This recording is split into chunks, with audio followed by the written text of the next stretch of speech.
Elementos de entrada no HTML, parte 2. Na primeira parte mostrei para vocês vários deles, os mais utilizados. Neste vou mostrar internamente os atributos de cada tipo. No caso aqui do texto, por exemplo, vou dar exemplo aqui o texto. Vamos supor que ele esteja em um formulário e eu vou fazer o envio. Só que você não preencheu nada. Se você fizer o envio, nada vai me acontecer, ele vai enviar o nada.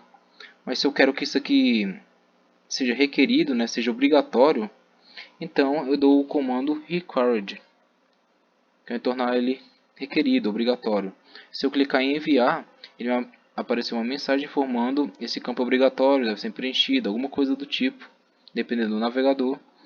E para fazer isso daqui, é necessário utilizar o required. Posso utilizar nele tanto no text, no number, qualquer um deles, que eu quiser tornar um campo requerido, por exemplo, e-mail, senha, para que seja obrigatório o envio.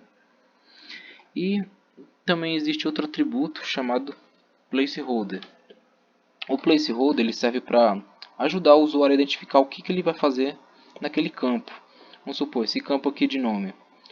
Eu posso botar, por exemplo, assim, exemplo, dois pontos, Osvaldo da Costa e Cunha, sei lá.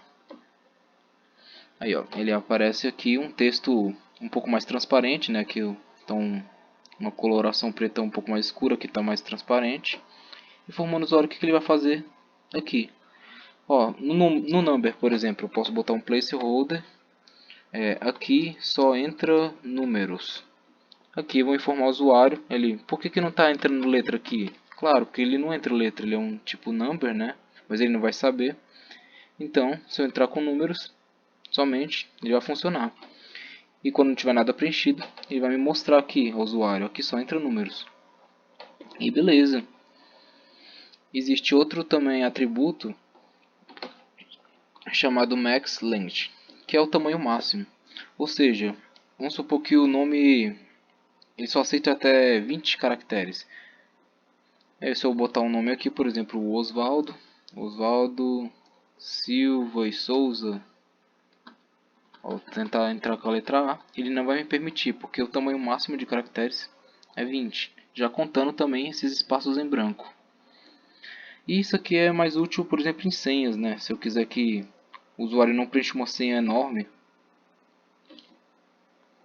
por exemplo, até 15, eu vou preencher uma senha aqui, ele vai me barrar quando já tiver o tamanho de 15. Outro também bastante utilizado, outro atributo, por exemplo, vamos supor aqui no meu text, esse tamanho aqui por padrão eles estão todos do mesmo tamanho, né? Então se eu quiser mudar o tamanho, eu utilizo o size, que é tamanho, e o tamanho eu posso dar, por exemplo, 100. Agora esse meu campo, ó, ele ficou bem maior que os demais, esse aqui está todo do mesmo tamanho, esse 100 ficou bem maior. Aí, ó, se eu quisesse que ele ficasse menor, eu dava por exemplo, um 10 ou 1. Ó. Agora esse campo nome, ele ficou bem menor. Eu estou escrevendo ele ficou bem menor. E tem vários outros. Alguns, por exemplo, tipo date, se não me engano, tem um mask. Aqui, não, nesse aqui não vai ter.